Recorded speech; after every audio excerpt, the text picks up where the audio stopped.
Update करें आपको, car manufacturers के आर्जी बहाल लाइसेंस दोबारा मुअत्तल। कार मैन्युफैक्चरर्स के खिलाफ एक्शन के बाद आर्जी रिलीफ की मुद्दत ख़त्म। बड़ी कार कंपनीज के मैन्युफैक्चरिंग लाइसेंस मुस्तकिल बहाल ना हो सके। मज़ीद तफसीलात जानते हैं अपने नुमाइंदे उमर हयात खान से। उमर, बताइएगा इस हवाले से।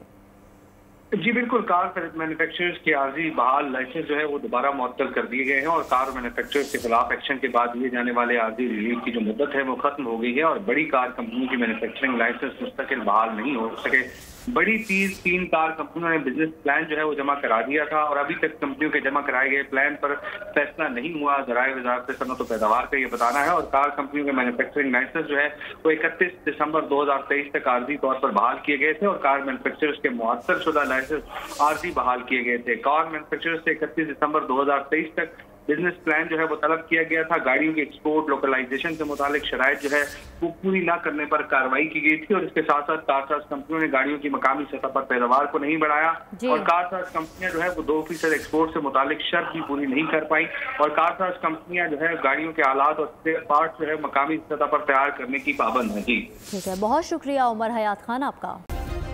सब्सक्राइब करें और बेल दबाएं ताकि कोई खबर रह न जाए।